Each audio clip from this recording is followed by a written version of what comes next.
I had a vision when I was 12, and I saw a man on a flaming pie, and he said, "You are Beatles with an A," and we are.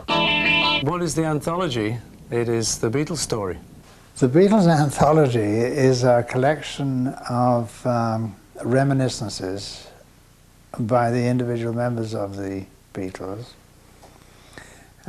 including John. The Beatles Anthology, for me, is Paul, George and myself, and old footage of John, of course, and audio of us telling how we felt it was like to be a Beatle. Everybody else and his uncle, you know, seems to have written or talked about the Beatles story. But the Beatles have never been seen to be talking about it. We've heard it from everybody else, now you can hear it from us. Although it is difficult when four people are telling the story, because it's actually four different stories. I mean, you must realize it's got to be somewhat of a compromise when four people are involved. But we're trying to just say how it felt to us. We thought it might be good from the inside out rather than from the outside in. It is the greatest pop music story ever told. I think a celebration of the Beatles. It's their lives, really, the travelogue of that period. It's like looking into an old scrapbook, but it's coming to life most vividly. I mean, it is both a record, a video, a television program, a book, and no doubt somewhere down the line it will also be a T-shirt. So it's a thrill, really, for any Beatles fan. It's like, it's a must. Not everyone thinks that the Beatles are the 20th century's greatest romance, but I believe they are, and I am not alone. Just let me hear some of that rock and roll music. Any old way you choose it. It's got a backbeat, you can't lose it. Any old time you use it. Gotta be rock roll music. If you wanna dance with me. If you wanna dance.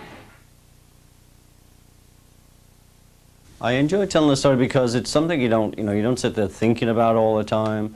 And it brought back a lot of good memories, and it also gave me a chance to hang out with Paul and George again.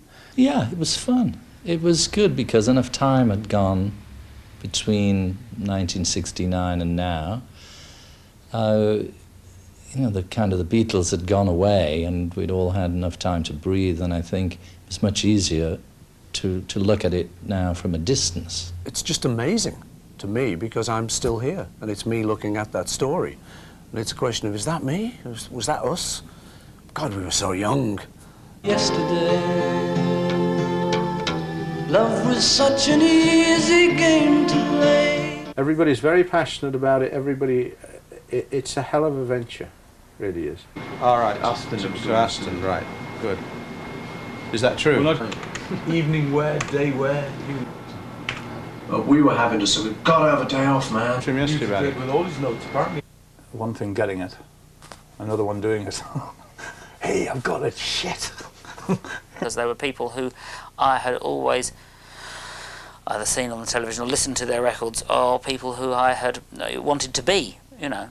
And here I was sitting with the people I wanted to be, you know, practically sitting on their laps. You forget about the power of the Beatles, right? And I walked into a room about 3 months ago to interview Paul, George and Ringo, and the three of them were sat there. And to see the three of them sat there together, this was like frightening. You know, it's okay interviewing one Beatle. When you get three of them there, you're the outsider. Well, the three of them together are very funny, very sarcastic. That Liverpool hard edge. And they talked very, very openly about themselves and told a lot of stories. I think what's funny about it is this is the closest you'll ever get to the truth from all of them, I think. Because it's strange because we can interview the guys and, you know, they'll talk, being great like that, give us a load of information, but sometimes you'll find a bit of audio which John recorded years and years ago. It'd be like 3 sentences, and in those 3 sentences you feel as though he left it behind, as if to say, look, when you're doing this project, which you're going to do eventually, you're going to need this bit. It's been something to be part of.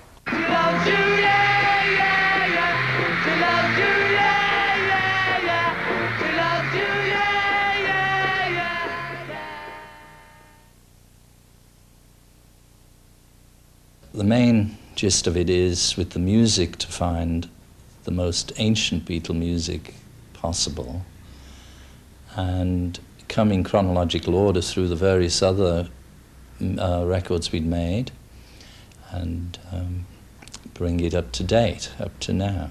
What we do is we lead the CD with the new song, Free as a Bird, which we figure is what people are waiting to hear, you know, how we did on that. So that's the opening track. And then what we do is flashback.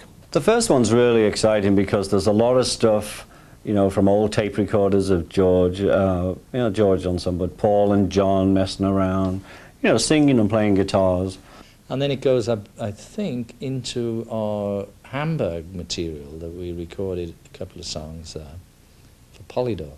And then, because there's some Decca audition. Where we got turned down. You can kind of see why, but you can kind of think, Oh, it just keeps on coming. There's a lot of very early years, but stuff that hasn't been heard. Just kicks. I mean, it kicks. It's so great, you know. And then we get into the records themselves, and we get into sort of cross-fading, like, you know, take 1 to take 4. So, and on some of them where, you know, we were just working the song out, you know, still running through it, because we always ran through the song. We very seldom stayed, you know, sat around, like, when the tape was running, said, oh, let's do this and that, we'd, like, run it down. And so the attitude it was, like, at the beginning to 7 takes later, it's just like a mile, you know. It's not like, oh, we've changed, you know, a note. I mean, we changed the whole thing, and working at it, changing it. And so there's some of that cross-fading on, which is really exciting. And we've tried to create a lot of the most famous songs, but totally different versions of them. and you can see our development. You can see it happening on the CDs. It was always down to the music. You know, the music is the Beatles. I'm trying to tell the story of the Beatles' lives in music. It traces their lives from the moment they met to the moment they split up in 1970. So my job is to try and give people an idea of that, what that is, by means of CDs. Now, the way I'm doing that is to draw upon any source that I think is viable. That is, live performances, broadcasts, television shows, all the stuff we did together at EMI, all the recordings prior to that, the auditions they did, private recordings, all sorts of things. And it's been a kind of voyage back in time. This was the very first time we heard A Day in the Life in the studio. And we didn't use this. This was the first version. The master came a bit later. And this is the version without Paul's middle bit and without the orchestra. And John is just singing it, really, for himself. And I think it's charming. And I'm going to put it out. Okay, Paul, let's have a listen. Sugar Plum Fairy, Sugar Plum Fairy. Sugar Plum Fairy.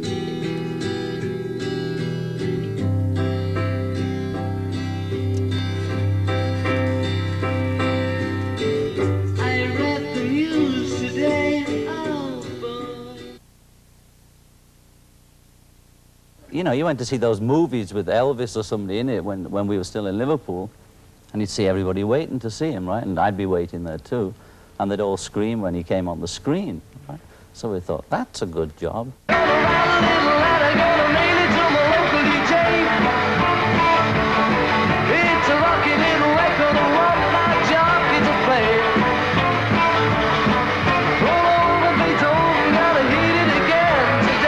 The thing that makes the Beatles probably the most special and important group is that, well, one, they're probably the only group in the world that everybody knows the names of all the members of, still to this day, and they haven't made a record for 25 years. Whenever I think about music, like pop music or rock music, whatever you want to call it, that there was all these groups, and then there was the Beatles, you know, just sat on the top, and everybody else was sort of good and great, but the Beatles were the Beatles, and it was a whole different thing. They looked right, and they sounded right, and the songs will last forever. They were unique. They were a unique combination of talents, and spearheaded by two of our greatest songwriters ever. But the two of them weren't just the Beatles, there were four of them, and the four of them united became much more important than the individual people, so that the sum was greater than the individual parts. And I think the Beatles were an extraordinary phenomenon of our time. This is a miracle. This whole Beatles thing has always been something of the miracle. The Beatles. That's it.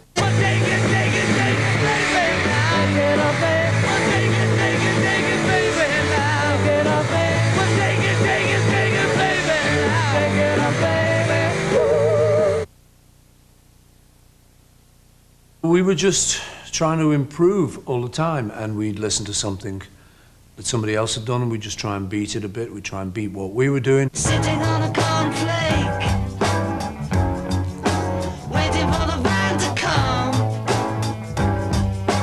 Corporation t-shirt, stupid bloody Tuesday, man. You've been a naughty boy, you let your face grow long. I am the Eggman, they are the Eggmen. I am the Walrus. There still hasn't been a group that has been so creative in such a short period of time and has brought out a record each year, and each record has been sort of a milestone in its of its time. I thought everybody else was doing that.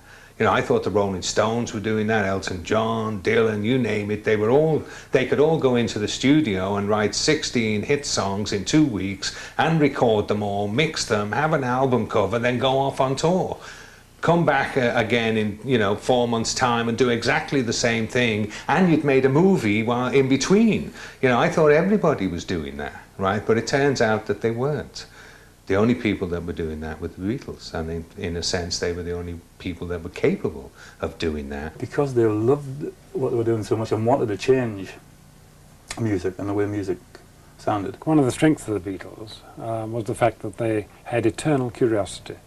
They had eternal quest for something new. And the brilliant songs and the wonderful singing and playing. But apart from that, they were hopeless. Let me take you down, 'cause I'm going to Strawberry